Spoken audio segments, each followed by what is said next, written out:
page 35 in your book, we'll look at types of family systems, and after we get to moving on some of that, y'all see. Wait a minute. Oh yeah, here we go. The black tip, Bishop. Yeah, just don't press the button. Don't press the button. Let's see. Get that.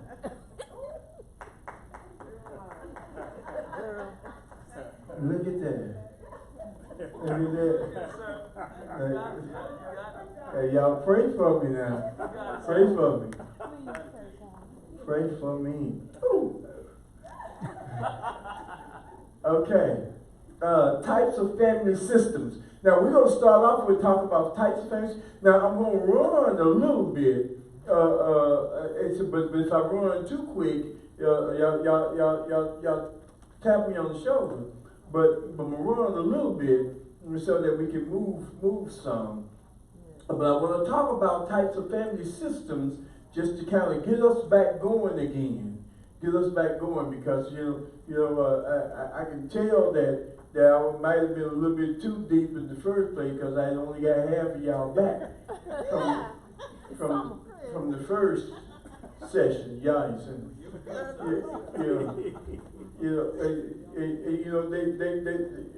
some people prefer that you moan, instead of teach, give information. And so that I understand. I get it. But anyway, type of family systems. Let's run through this. Now, according to this man, what's his name? Grunland, right? Grunland remember he's an evangelical sociologist. Okay? He's not a theologian. So if I differ with him on a theological point, it's because he's not a theologian. Okay? He's a Christian evangelical sociologist. He didn't study theology like I or many other theologians did. Okay? He is a Christian evangelical sociologist. Excuse me. And so, when we talk about family systems, there are two major family systems. The first one is called monogamy. Anybody know what monogamy is? What is monogamy? One spouse. Okay. You're looking at one spouse. Mono. Mono means one, right? One spouse. Y'all give me the same. One. It doesn't matter what's going on in the world today. One. You get one. All right. There were two systems exist though. That's right. Right. So whether we agree with the other system is not the question. The question is in which system does God put us in? That's good. God established us in one system in Genesis chapter 2. And God placed us in a monogamous system. Now the second system is known as what? Polygamy. Poly means many, right? Poly means many. Okay? Polygamy. Now polygamy simply means what? Many spouses. Okay? Polygamy is many spouses. Okay? Now not necessarily wives, because we're going to break it down in a minute. It means many spouses. It means the man having more than one woman, or the woman having more than one. And now I ain't talking about dating them. Right. Y'all. I'm talking about being married to them. You see, we're not talking about polyamorous. Have y'all heard of that? That's kind of a thing going around today. Where you can have many relationships. You know, that's very popular today. I was listening to an interview. What's the girl name married to Will Smith? Jada Pinkett. She's got a show. See, y'all know it. And she was interviewing her own daughter. And her grandmama was on the show. So here's the grandmama, the mama, and the daughter, 18 years old. And the daughter was talking about how she prefers polyamorous relationships. And they were okay with it. Which means that she can have a whole lot of boyfriends at the same time. You understand me? And it's okay to have all of them at the same time. Okay? Polyamorous.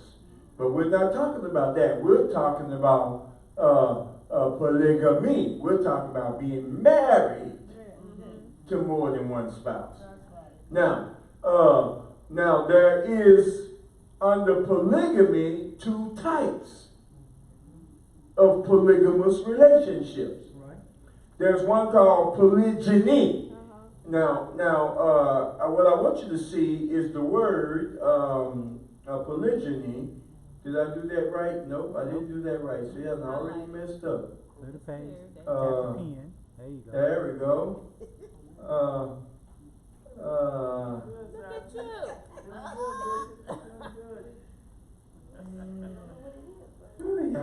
Y'all getting me, boys. You got it, baby. You got a doctorate. You can do that.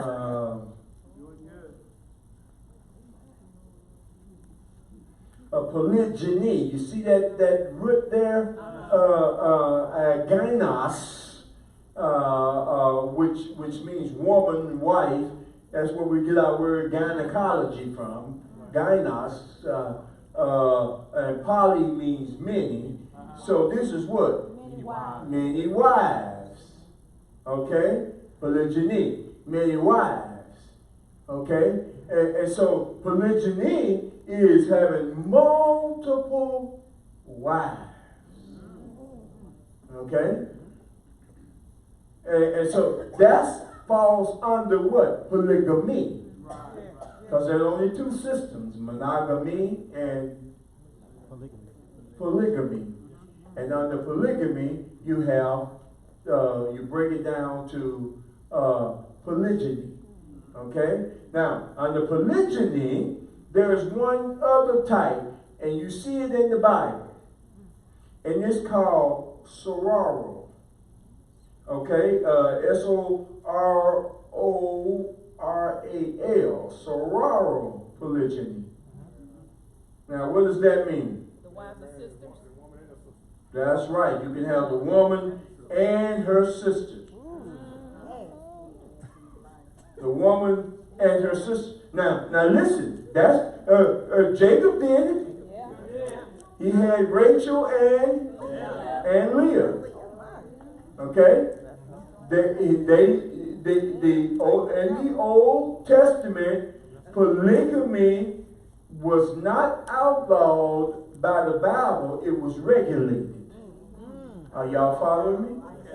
It was not outlawed, it was regulated.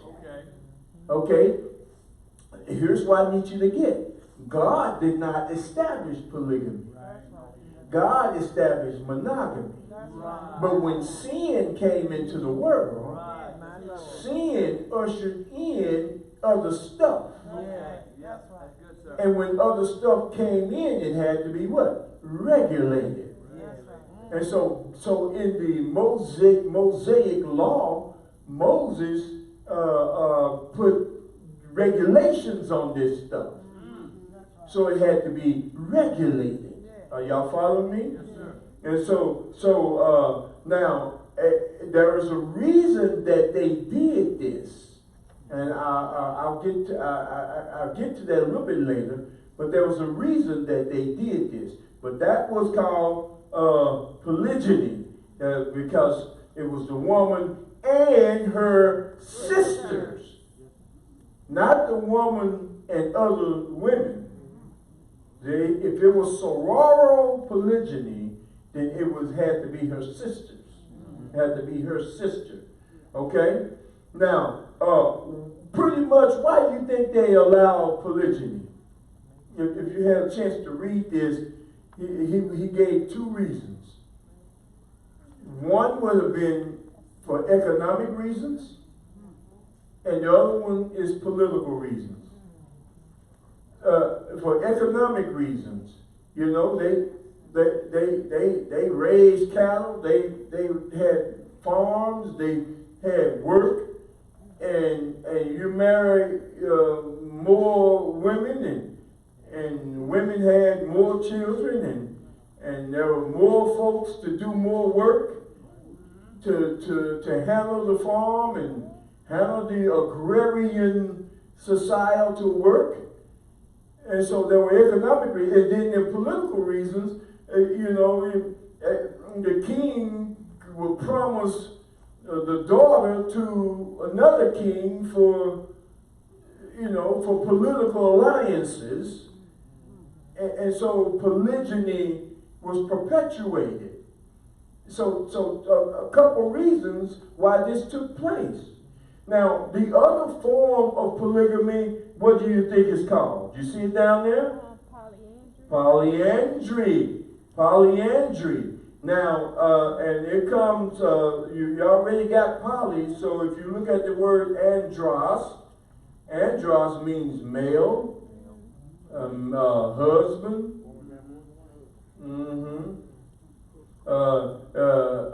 Polyandry is male, is husband, and so more or multiple husbands. Okay? Multiple husbands. And so you didn't see as much of that as you did polygyny. Polygyny is regulated in the Mosaic Law. You didn't see any regulations about polyandry. You didn't see any regulations about that. If you look on page 37 of your book, the Old Testament never condemned polygyny. It never did. It never did condemn it at all.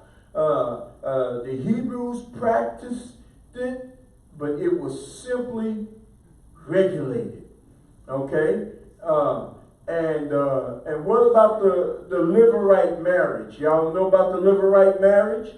The marriage they call for the Levi, the Levirate marriage. For the if a man had to marry his deceased brother's wife.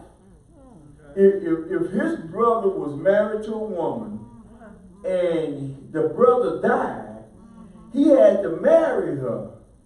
And the goal was what? So that his brother could have an heir? So that he could take care of her and his brother could have an heir. And they can have heirs and raise heirs all in his brother's name. Maintain that bloodline. That was known as a Levirate marriage, and it was required. And so it's important to understand that this wasn't. Did y'all know about David, right? Yeah. David had plenty of wives and cuckabugs. They stink. Solomon had more than he had.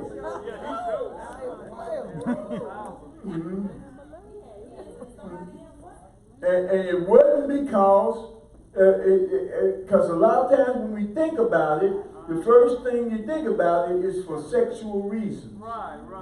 And it wasn't. These were all political arrangements These were economic arrangements. These arrangements were from Solomon and David had the women that they loved. The other women were for arrangements. So why was he lusting after Bathsheba? That was just wrong. Her question was, why was he lusting after Bathsheba? That was wrong. He had to repent after that. See, that was it. See, if he wanted her, he should have just, as the king, taken her. Right. And why did he want the husband killed? Y'all got to give me some. Because he tried to hide his wrong. That's right. He covered it up. That's right. Yeah, he tried to hide his wrong. The other question was, why did he have the husband killed? It's because he tried to hide his wrong. And he was the king. That's right. He could have had any woman in the kingdom. That's right. That's right. Now he couldn't have had Bathsheba. Let me back that up. Because Bathsheba belonged to another man. But he could have had any woman in the kingdom that was not married. He's the king. That's right. That's right. Okay, y'all, I know this don't sound right to us, but you got to place yourself in that society. He could have, but he looked and he saw her. What he did was wrong. And so that's why he had to repent before God, before what he had done. Okay? Okay? Now, many people talk about the First Timothy passage. Y'all know the passage in y'all King James versions that says that he must be the husband of one wife.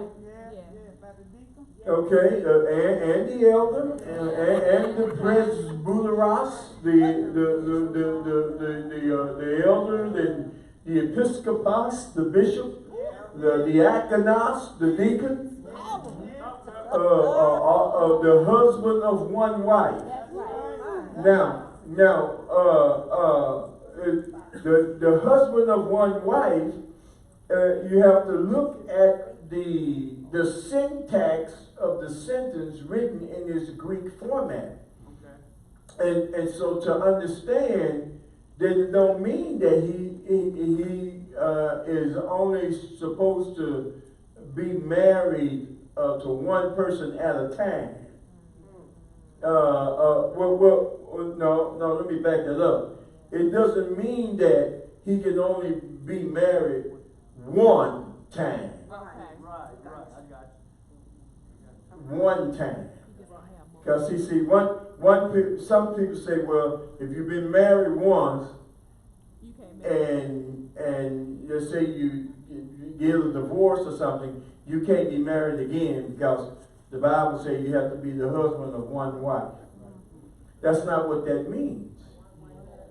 He said the husband of one wife. Now let me put it in English for you, so y'all can get out of King James for a minute.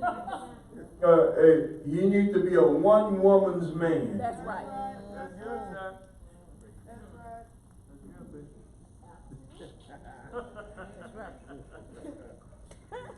One woman. The deacon, the elder, and the bishop don't need to be doing what we call back in the day playing the field. Being a joke. What y'all say, Jody? Jody still.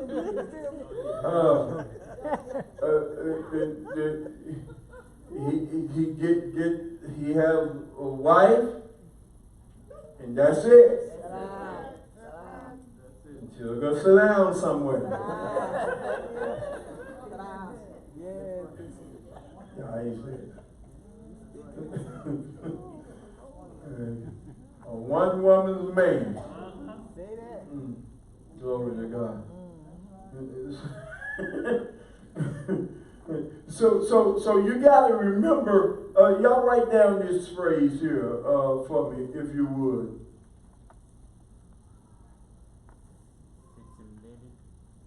Yes, sir. There you go. Now, where are my students at in here? What does sitz im Leben mean?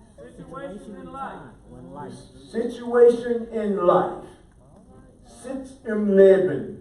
Any Bible student studying the Bible, studying the scriptures, must always keep in mind Sitz im Leben. Yes, sir.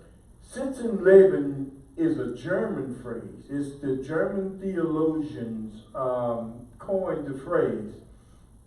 It means that you must understand the situation in life of the people during the time of the writing, the author, the situation in the life of the author else he was writing, the recipients who were receiving the writings. You got to know the situation that was going on at the time in the lives of those people. See, sometimes we read the scripture and we be thinking about us. See, you cannot think contemporary thoughts until you think the historical thoughts. You got to understand who and what he was saying at that time in order to make it understandable for this time. Now, otherwise, you'll take it out of context. Otherwise, why do you think so many people misunderstand Scripture? Because they just read, well, that's what it says, Jack. You know, and I'm saying, well, Jack didn't get past the second grade. I don't care what Jack said. What you got to understand is what Paul was writing, what John was writing, what those individuals were, the point they were making at the time of their writing. And then transpose.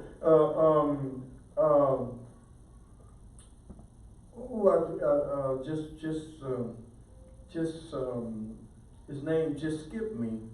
He calls it the homiletical arc. He calls it the apodictic word, and he calls it the relative word.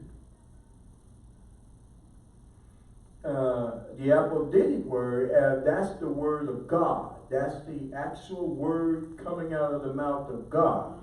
The relative word is the word how it fits us today. And right here at the top of that arc is where we ought to be teaching and preaching. So we can make the old make contact with the new. The old has to make sense to the new. If you make it all relative, then what you're doing is preaching to people to make them feel good. Right. If you make it all old, you'll be telling people don't eat no more shrimp. Yeah. Oh, y'all ain't saying Yeah. nothing. Catfish. Pimp pork. You glory to God. You be telling them if they stole something, chop their hand off.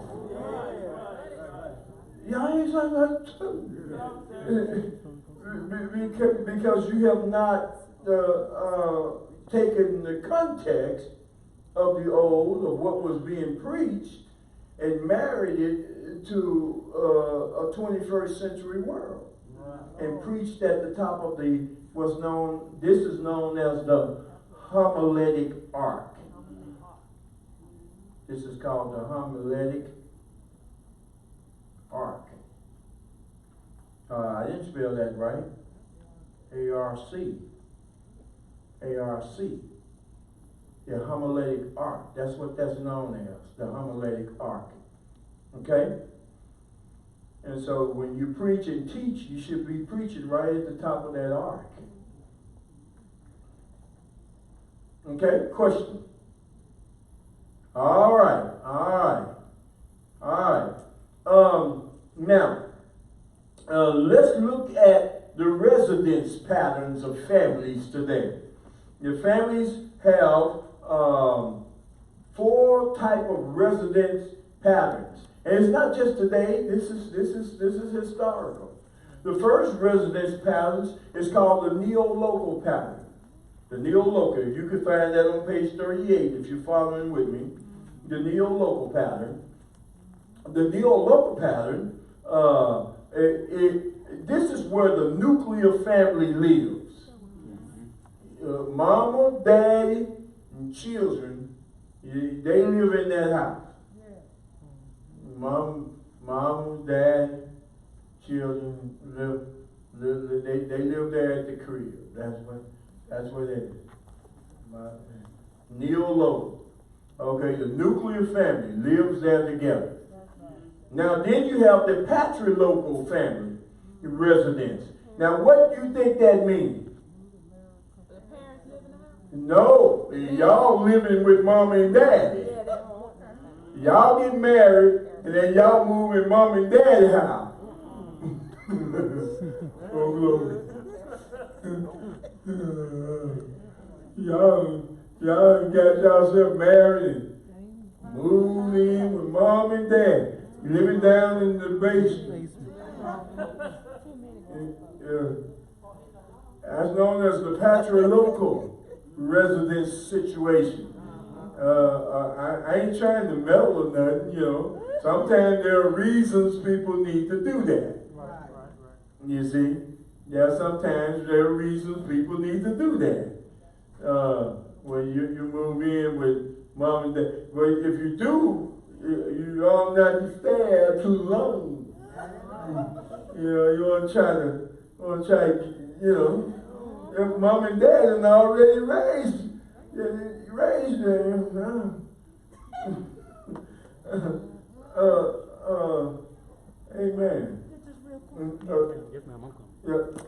Y'all put those around. There you go.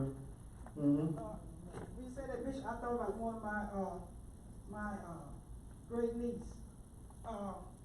She got married and she lived with her dad, and the dad just couldn't get rid of her and all that stuff and whatever. And so he felt like, oh, when you get rid of her, just sell the house. Sell the house, and then she ended up her husband moving in with the father-in-law. Well, they still living with somebody, but she just didn't want to leave her dad. Yeah, see, that's patrilocal. Yeah. That's known as a patrilocal residence. With the wife, the husband's folks? That's with the husband's mom and dad. Now, matrilocal is what? The wife's mom. With the wife's parents. You know, you move in with wife's parents, that's known as a matrilocal situation. When you move in with the wife's parents, matrilocal. But guess what? Sometimes mama won't let you come, daddy won't let you come, so you go to mama and daddy's uncle house. That's known as the avunculocal. Avunculocal. That's where the couple lives with the man's uncle. Avunculocal. Find that on page 39. What happens is, you know, you went to dad, and dad said, no, y'all ain't coming over here. He went over to my mama said, no, baby, y'all, I love y'all, but I ain't got no room. So you go to Uncle Junior's house. The Uncle Junior. And Uncle Junior said, y'all, come on. And that's called the avunculocal residence pattern, where you move in with the uncle. Okay? So now you see the residence patterns? Okay, that's known as, now remember the neo-local that's nuclear. That's nuclear. That's you and see, if your folks live with you, that's still nuclear. Because they stand with you. That's still nuclear. But if you stand with them, then that's going to be either matrilocal or patrilocal residence, family patterns. Question. All right, now let's look at kinship. Let's look at kinship. Now there are 4 kinship ties. How we are kin to each other. The first is called the affinal ties. Now affinal ties is you got married. Me and Kim is kin because what? We married. So once y'all marry, y'all kin. You don't say we ain't kin each other. You married. That's your wife. That's your husband. You say, oh, I ain't no kin in there. Yes, you is. That's your husband. That's your wife. That's an affinal tie. You are tied together affinally. Okay? Yes, ma'am. I don't know if this ties in the Bible, but I read on the internet today that Queen Elizabeth is married to her third cousin. No, that's very, very possible. And that's going to be called exogamy. But we haven't quite got there yet. That's known as an exogamous relationship. Okay? But we'll get there. So Philip is her third cousin? That's what it says. I did not know that. The same great grandparent. I did not know that. Okay. So now, question. You are tied to each other By marriage. kinship by marriage. Okay? You got a question?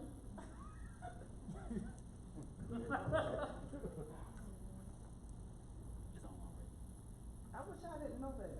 You wish you didn't know that. That I'm kin to my husband? By marriage. I understand that part, but I thought the kin came that we had children, they be sisters and brothers. No, that's called consangual. Which brings me to the next one. Okay? So, let's go on to consanguine. Consanguine relationship, is by blood.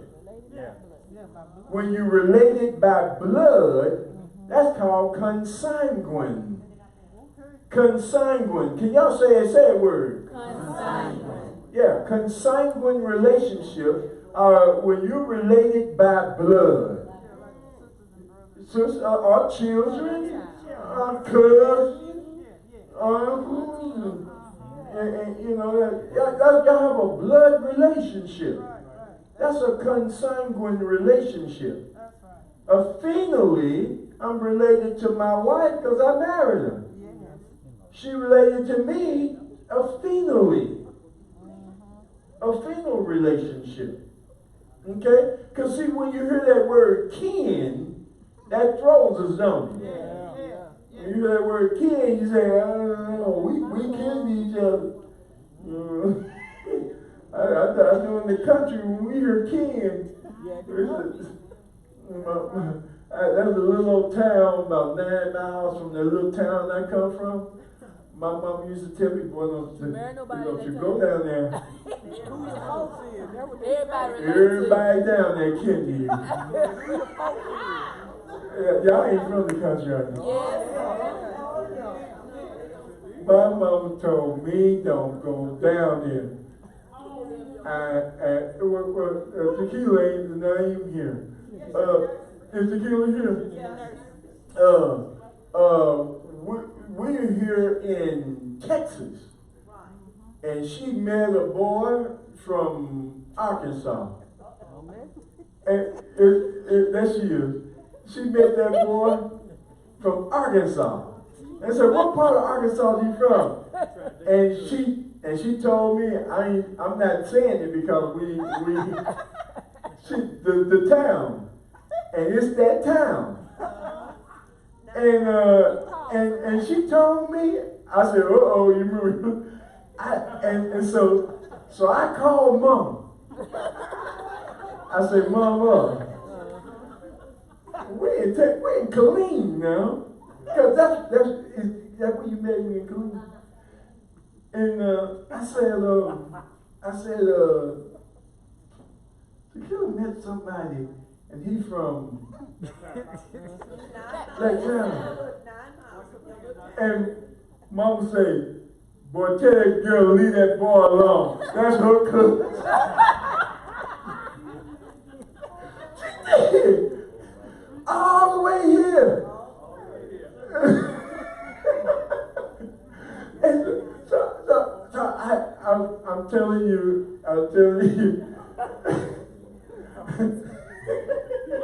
that's a true story. I'm glad you were here to validate that. But she told me, she said, don't y'all go down there. Because I used to go down there and whoop them on the court, boy. We used to tie them boys up down there. And then when you finish, you know, y'all know how we were. You know, after you get to whooping, you know, your eyes looking around. So see them watch. Your cousin.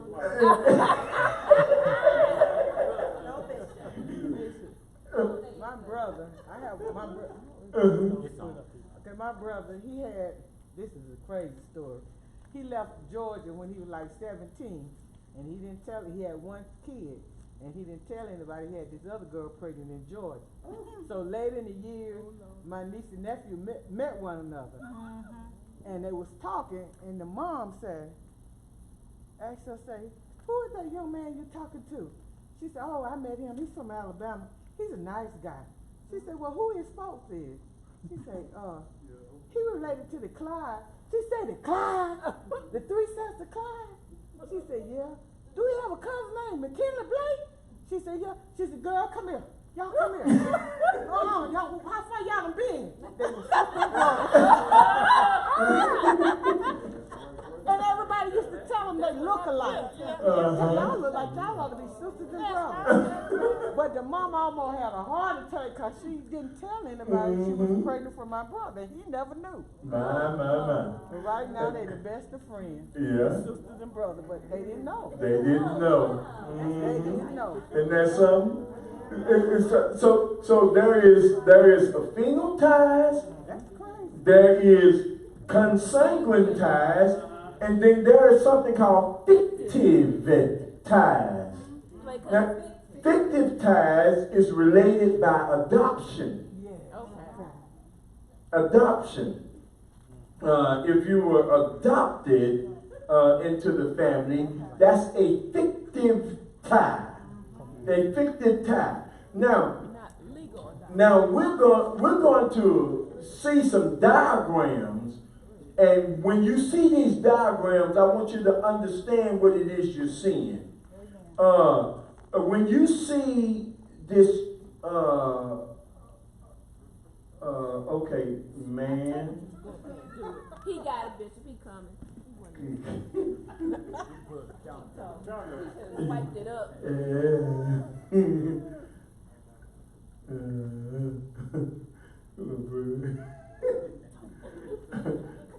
Okay, when you see the triangle represents a male. When you look at the diagram, because we're going to see a few diagrams on the next few pages. When you see the circle is going to be what? What do you think? Female. There you go. Female. All right? When you see the two parallel lines, that means that they are married. That means that they are married. All right? if you see the one line, that means that they are connected by blood. They are connected or related by blood. Now you're always going to see one in the middle that's darkened, and it'll have that word ego.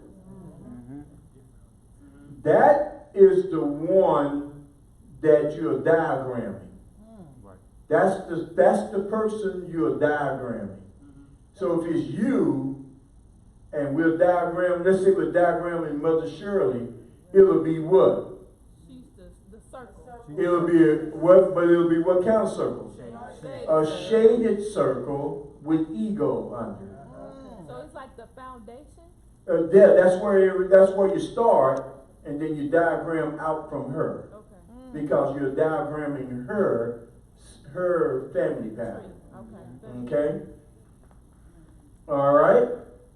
So, I need you to see that, because you're going to see this as we go on in these diagrams, and so you'll know what you're looking at. You'll know what you're looking at. Now, before I go any further, let me talk about endogamy and exogamy.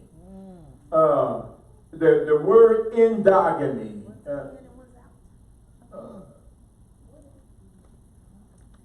That word endogamy.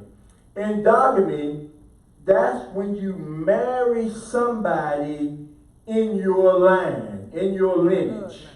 That's blood. You married your sister, your cousin, your uncle.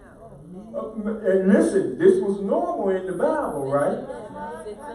Y'all understand? 6 and 11. It's very, very normal in the Old Testament living scenario. Very normal. Those are known as endogamous relationships. It's called endogamy. And so, obviously, the other one, exogamy,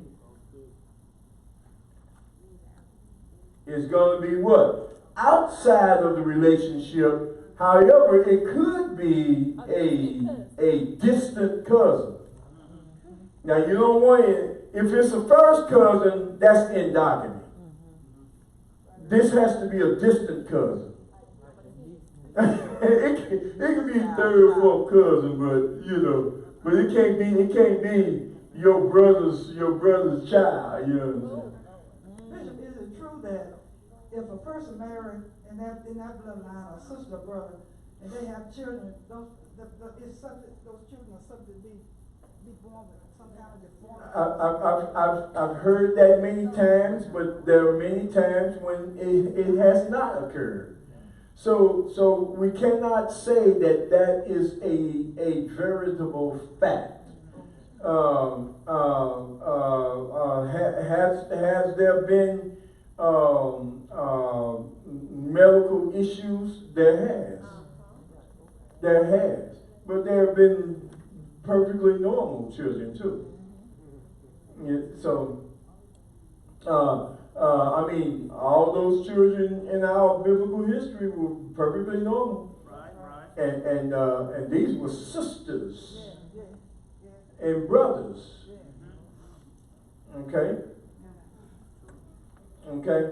So understand that there are endogamous relationships and exogamous. Now today, where we live, we want you to be in exogamous relationships, don't we? Yes. We don't want you marrying your sister. Oh, glory.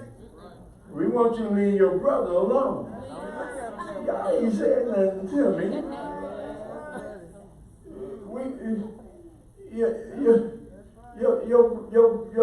Your sister's child, y'all don't touch it. Don't touch me, man. We want you to look exogamously for a relationship. Okay? Yeah, I ain't saying. No. Okay, and so if you look at page 41, if you look at that diagram, they are diagramming a patrilineal line, because you see all of the triangles, and the person in the center of it is a male, isn't it? And if you look at the second one, that's a matrilineal line, and the person in the center is a female, and they're diagramming her female lineage all the way down. Question about that? All right. Please go over to page 43. And on page 43,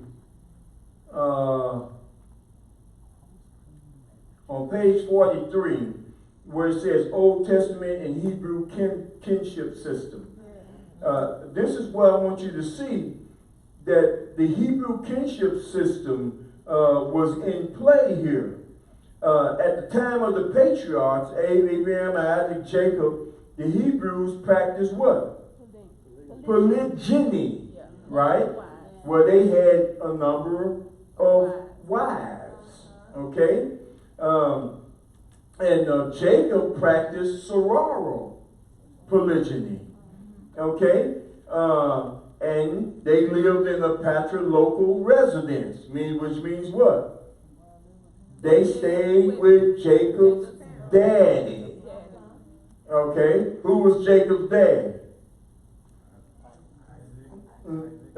So they stayed with Isaac's clan, right? Okay. All right. The ideal mate for a man was his father's brother's daughter or granddaughter.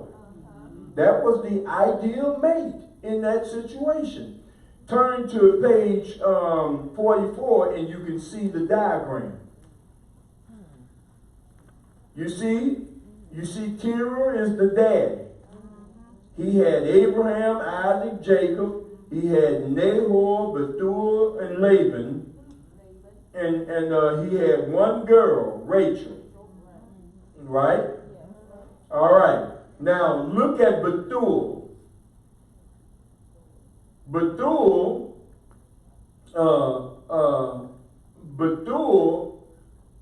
Well, Terah had Abraham. Abraham had Isaac. Isaac and Jacob. Okay, now, all right. Now, but look at Bethuel. Bethuel had Laban and Rebekah. Y'all see that? Now, go over to the left side, you see Isaac. You see the two parallel lines? Means married. He married Rebekah, who is what? His cousin. Very good.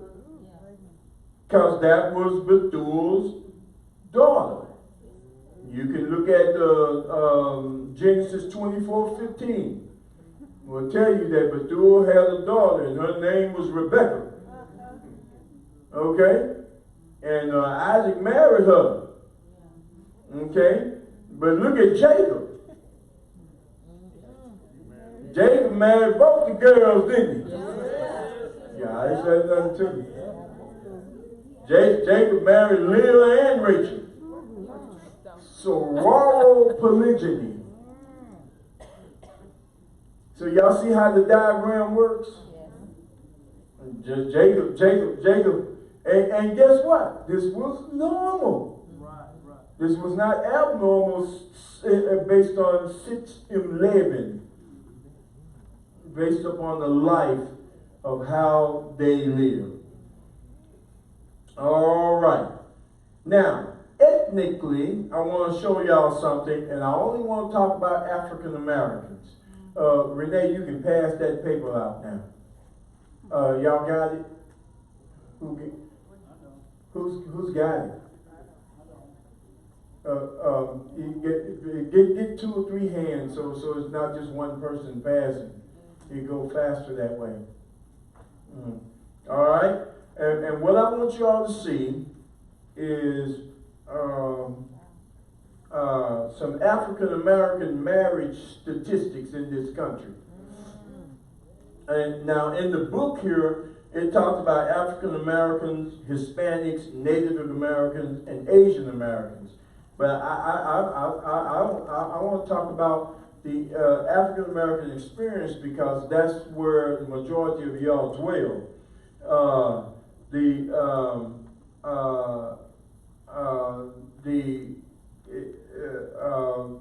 On page 46, there's some information about the Hispanic American experience.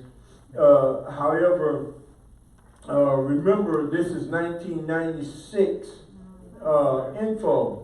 The handout that I'm giving you is based upon 2016 census. So this is 2016 census. So look at that. Marriage is declining on all Americans, but it is quite evident in the black community. Y'all know, but black people, just like everybody, would prefer to build a shack. Do y'all know what I mean when I say build a shack? Yes. Okay, I just want to be clear, because I sometimes when I say that, I'm being a little bit comical, but I'm talking about cohabitation. Yes, ma'am. You're talking about African American families, but I saw an article today where this Caucasian woman and her partner, her male partner, was like, we decided to get not married. So and then she was like, she got married once, she didn't like it, so they decided to cohabitate together and have responsibility. So they got the duties of a marriage, but chose not to be married. Yeah, and see, this is across America. And so what I'm doing is I'm just looking at the African American situation. So that first statement says marriage is declining among all Americans. Among all Americans. Okay? But this idea of cohabitation somehow is taking over. Okay? And but the other statistic is that those who cohabitate have a higher divorce rate when they decide to get married. Okay, but that's not, we're not discussing that at this point. But those who cohabitated prior to marriage, their divorce rate is in the 60s. Okay, in 2016, only 29% of African Americans were married. 2016. This is from the census of an American community. Now, and that's compared to 48% of all Americans. Half of 50% of African Americans have never been married, and that's compared to 33% of all Americans. Look at these numbers, ladies and gentlemen. Although fewer black women are now married, more black women than black men have been married at least once. And this is because, they say, a higher percentage of black women are divorced and widowed. And again, the more black women are divorced or widowed because more of them have been married. And so, of course, that percentage is going to be bigger. But look at the chart. It's a fairly alarming chart, isn't it? At the bottom of the page, you look at this is black men were marrying white women and black women marrying white men. And you can see at the rate of how that's taking place. Black men marry white women at twice the rate that black women marry white men. 15% of black men were married to a non-black woman, which is up 11% from 2010.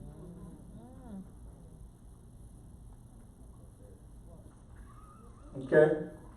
Look at that next page, you can see a chart. How many black men and women have married outside? They have a white spouse, black men, look at the number. Have a Hispanic spouse, look at the number.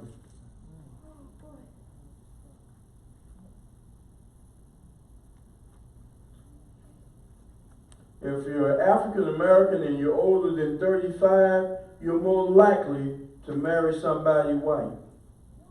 If you decide to get married and you're over 35. I'm on page 3 down underneath the chart.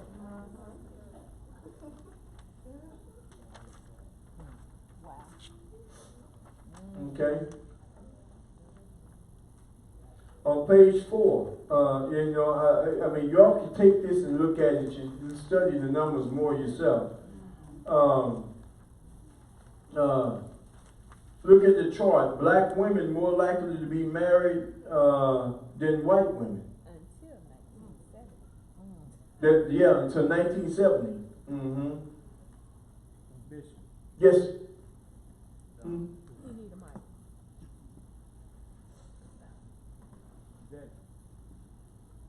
That one line I'm reading. Which one? I'm on page 3. Back to page 3. Okay. Okay. They found that African Americans aged 35 and older were more likely to be married than white Americans. From 1890 until sometime around the 1960s. Okay. It doesn't say that they were married to whites. It says that they were married more than. They found that African Americans aged 35 and older were more likely to be married than white Americans from 1890 until sometime around the 1960s. Not only did they swap places during the 60s, but in 1980, the number of never married African Americans began a staggering climb from about 10% to more than 25% by 2010, while the percentage for white women remained under 10% and just over 10% for white men.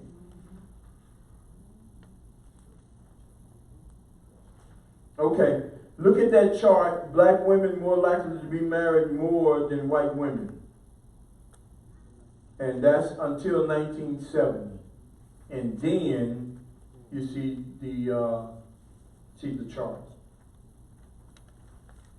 And I think it starts on the left lower corner from 1890 up to 2010. And then page 5, the same thing. Black men more likely to be married than white men until 1960. Then you see from 1890 to 2010. So anyway, y'all can look at this and study these numbers a little bit later, because I want to get a little bit further tonight, because next time I want to start talking to you a little bit more about love. And so that's why I got to get you to a certain point tonight. So I want to try to get you through dating and courtship. Let me try to do a little bit about dating and courtship on page 53. Now,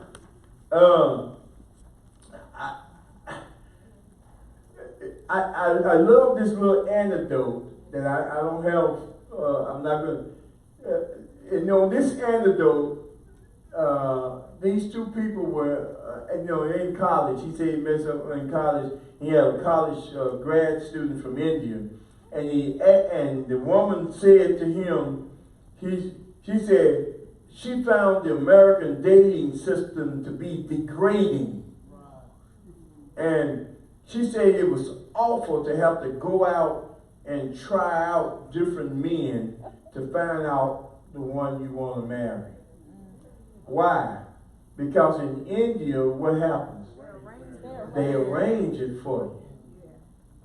Where in America, you have to try folk out. That was in her mind.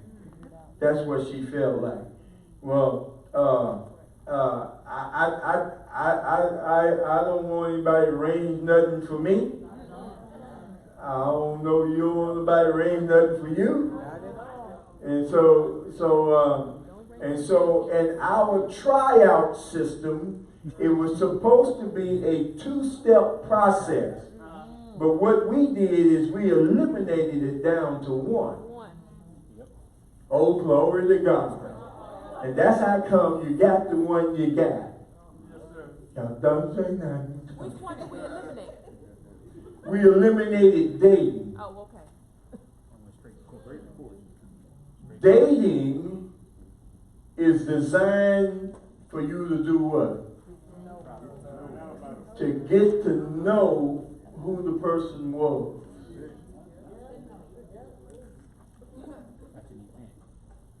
Courting or courtship was to get to find out if you all were going to be good as marriage partners.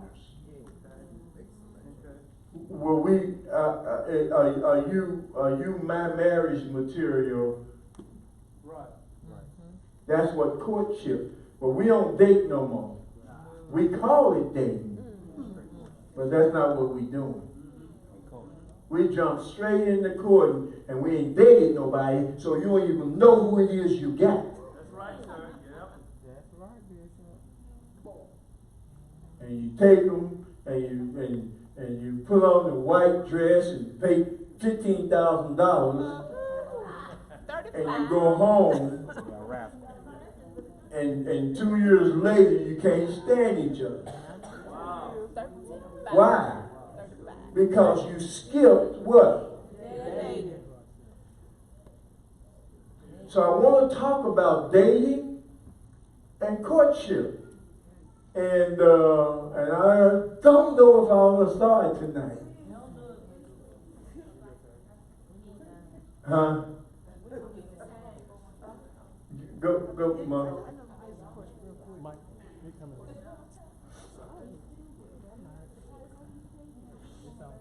Okay, Bishop, how long should a person date? That's a good question. I love it.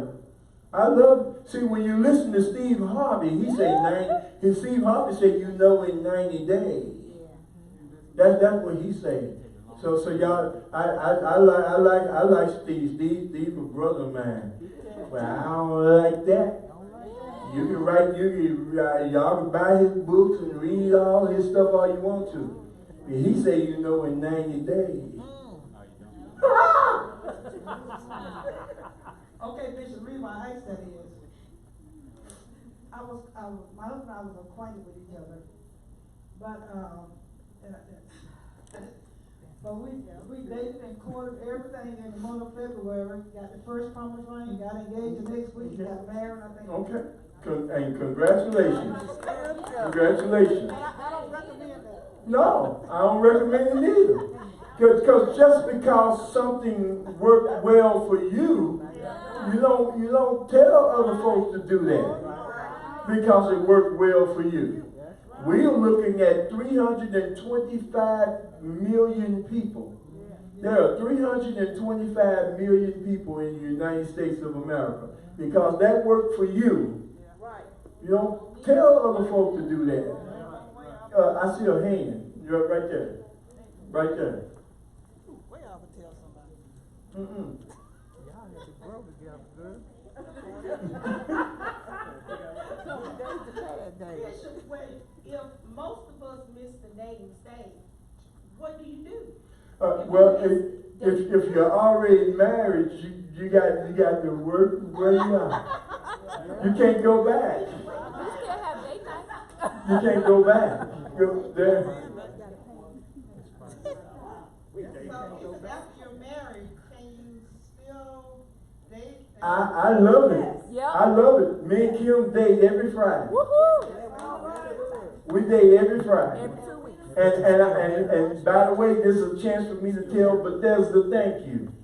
Because y'all let us. Y'all don't bother us on Fridays. And I know Renee don't let you, and she don't, and so I thank y'all. But don't say I'm too busy, we got kids, all that kind of stuff. You find time to date your spouse. And you ain't got to go to Disney World to do it. No. There's a park right over there. Y'all ain't saying nothing to me. Y'all not to get me. But anyway, but yeah, there's a hand. Look, we're gonna stay here. I ain't getting in this right to the rest of the. I ain't getting into the meat. Let's talk. One thing that works well for my husband and I, we have a coffee can, but he put these pot sticks, whatever they are, sticks in them. So we have different things on the sticks. Well, we'll say we'll go to dinner, but it can only cost $40. Or we'll get a movie from the wet box, or we'll go pedicure, or we'll go do this and that. So every Friday morning, on Friday mornings, my husband doesn't run. We don't really do anything because our day starts early in the morning time. So we pull the stick and we take turns pull that stick out of there. So I'm really excited about what we're going to do in the afternoon when my husband gets home, or what we're going to do, or whatever it is. So that kind of sort of works for us in a simple way. You know what I'm saying? Yeah, absolutely. And see, it's what works for you. Because see, we can't put what works for you on the next couple. The thing is, you find what works for you. Your time schedules are different. Your children are different. I'm trying to work at this. Your children's behaviors are different. Some of you have children that's in sports. Some of you have children that's in whatever. And so you work it around that. But even if you just for 2 or 3 hours, even if it's 2 or 3 hours, even if y'all get the hot stick, what y'all know that thing everybody got? Fire stick. Yeah. Even if you get that stick, put everybody down, find a movie that y'all like, and y'all get together on the love seat. Y'all ain't saying nothing to me. Go ahead, Mr. Gatewood. You tell it, man. Put some pop on that ice.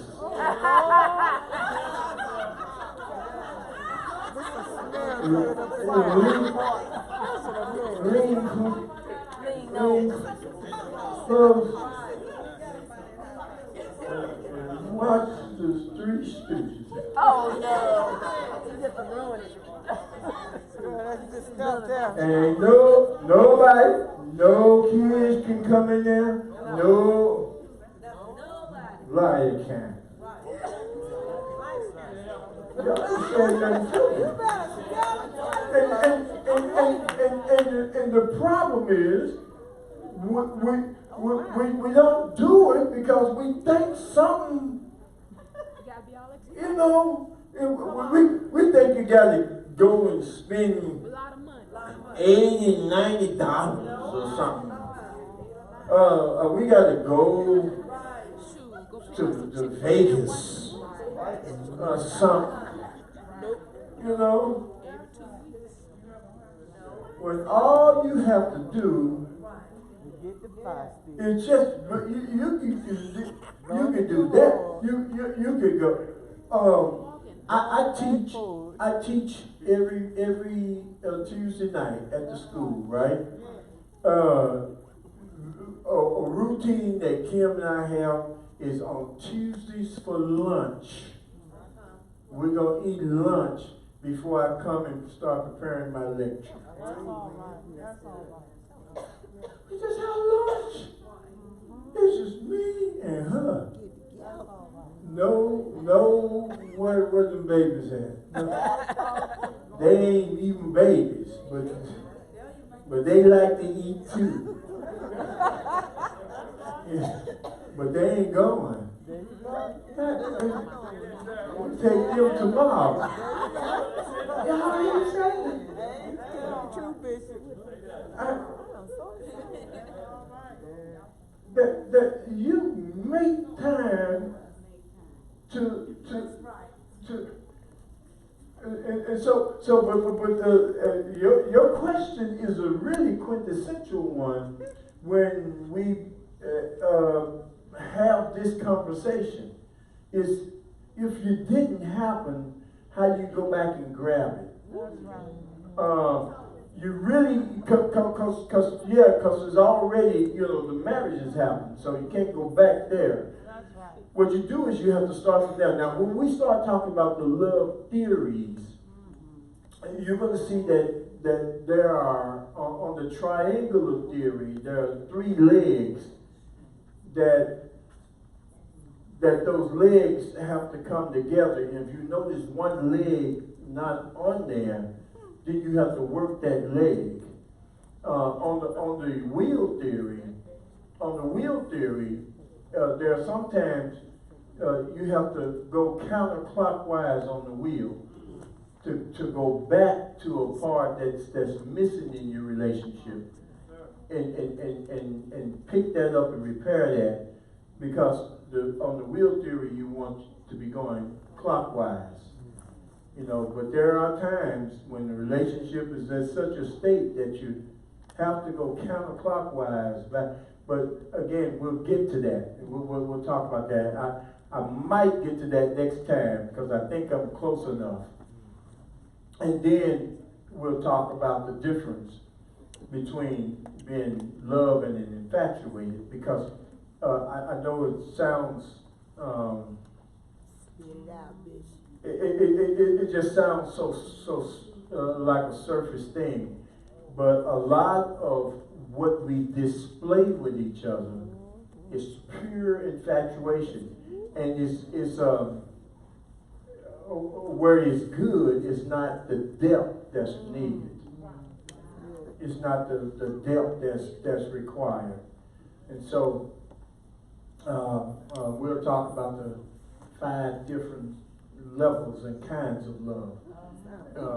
And so we'll try to get into that. I think we'll get to that next time. That's what I think we will. But all these other foundational topics to me is important. And I did not want to skip them, just to jump into that. Okay? Question, comments. Yes, ma'am.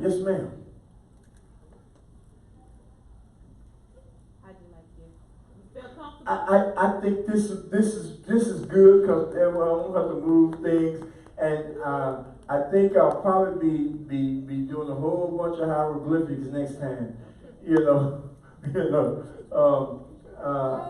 I look at stuff and I say, well, do I want to write? Because if I was back there, I'd be writing a whole lot more, because I have my board and I'm just so used to writing. But and then I gotta get used to this, because I do that and I'm messing up, and it all look jumbled, and so I gotta get used to it. Y'all bear with me. But I like being in here though. I like being in here. Yeah, and thank you. We found a way. I really appreciate Keith trying to help me and to get in here to do this, and we found a way. I wish I could cover the whole thing. I got you, bitch. I'm working on that. You working? I'm working on it. Dating and courting. I know in the 70s. I ain't doing none of it. In the 70s, I know y'all wasn't born. No, Look out now. we start saying, Go together. we go together. Go together. Yeah, we talk. All I did was walk to the lunchroom with Josephine. Y'all go on. Y'all And they said, oh, they must be going together. And, do you like it? Yes or no? and we start, Circle. no more was that word dating. It went out the door. It was going together, going steady, Talk. Now you talk. So we talking. That was like 80s, 90s was there, wasn't it? 90s one. But you never heard the term dating anymore because it went out pretty much. It was the way things were done. Because I'm going to take you back. I'm going to take you all the way back to before the Industrial Revolution, when dating was formal. Oh yeah. You went to Mr. Edwards' house and you knocked on the door. That's what you did. And you said, Mr. Edwards, I came to call on Jolisa. The playhouse you did. And Mr. Edwards said, who's your dad? My dad. Where your folks? Who your people? Yeah. You go over and sit over there. While I look at you. And Jolisa, that boy is in here. And he coming and they said, Jolisa sat there and you sat here. There was a space. And Mr. Edwards sat right there. Y'all ain't said nothing to him. Look at it. That's what Mr. Edwards said. Y'all talking, then when it was time to go, at 7:30. Now, he stay on somebody's house all night. And he said, well, thank you, sir. Good night, Jolisa. See you tomorrow. And you walked out the door. You know, you trying to see if you know, y'all talk, y'all talked. Why daddy was Yeah, he said that he might have read the paper, he might have, had his pipe or something or whatever. He was looking. But he didn't leave that room. Now, after a while, if you were okay and you continued, he might allow y'all to court. And if you courted, y'all could go sit on the porch, on the swing. It was formal. Now, when the Industrial Revolution came into being, they no longer worked all the family on the farm and everything, and they started moving, and the cities started coming into being. That's when urbanization took place, where factories were being built. And so people started going to work. And as they start going to work, what happened? Well, he started seeing Jolisa down at the factory. Yeah, it wasn't at the house no more. Yeah. He started seeing her down at the factory. And they still had to act right because Mr. Ed was the floor manager at the factory. If he saw y'all too close, he'd go tell. Yeah, so y'all, but now though, y'all out, y'all talking, y'all laughing more, and y'all,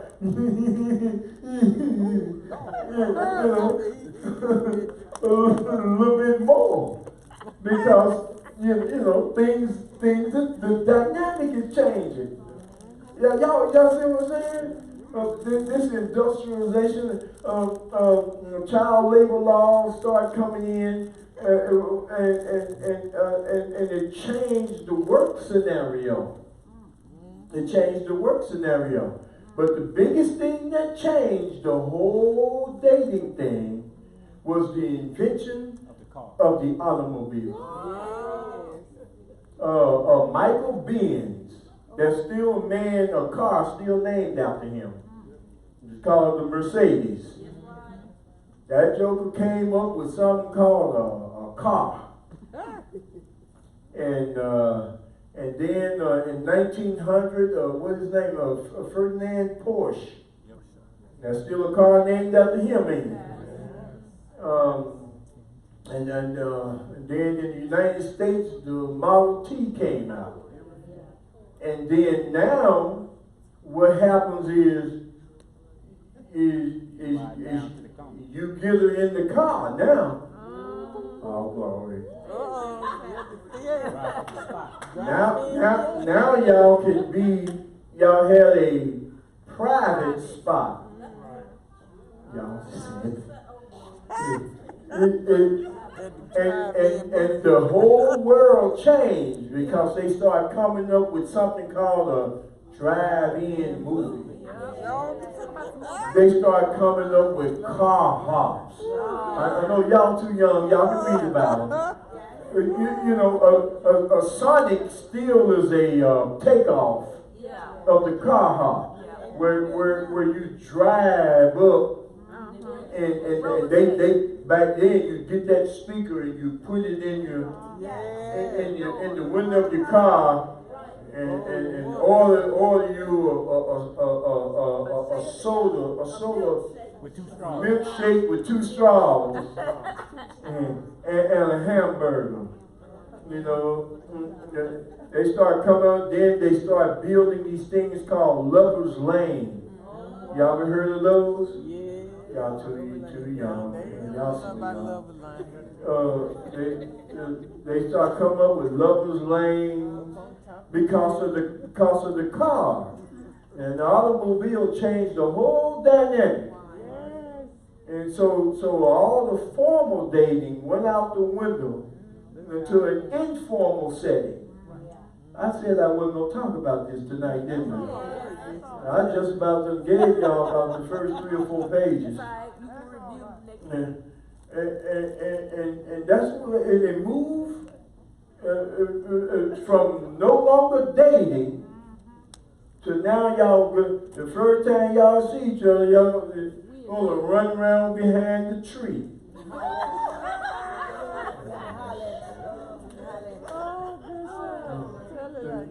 Yeah, you know, ain't no getting to know, who you are, who your folks are, and who, and the one thing that I hated when my you gonna drive up and blow the horn. I wish you would go out that door. I know that right, Drive up the road. You better get yourself away from around here.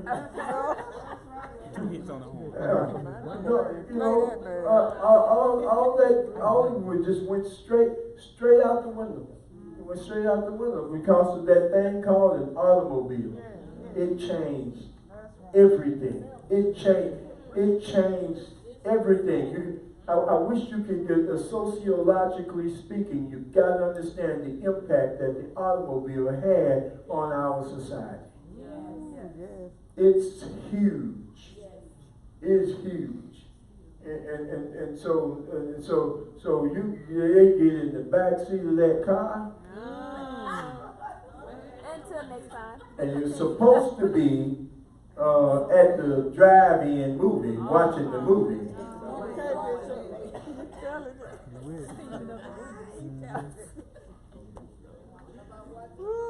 The movie was watching them.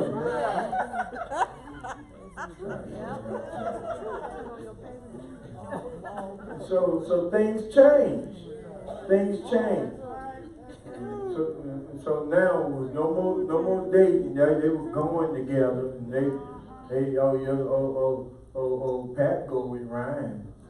Well, where they going? They going steady, were the knees shaking before? Now they shake, they steady. What's the issue? But that's what it was. All right, I got to bring it to a close. Anybody final thoughts? Now a lot of what I said tonight I'm gonna review to lay the foundation for the change from dating, formal dating, to informal dating, to the elimination of dating. Because today ain't no dating going on.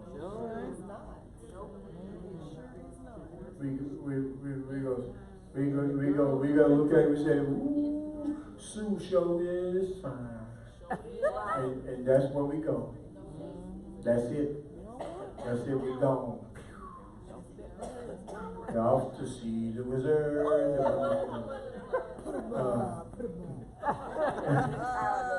And so we're off. And then you see the divorce rate at 55, 58, 59%. And we wonder what happened. Well, when you see each other and you saw each other and you know, but you don't know. Because you didn't get to know. You see, all those other factors were there. So you didn't get to know. Okay? All right. All hearts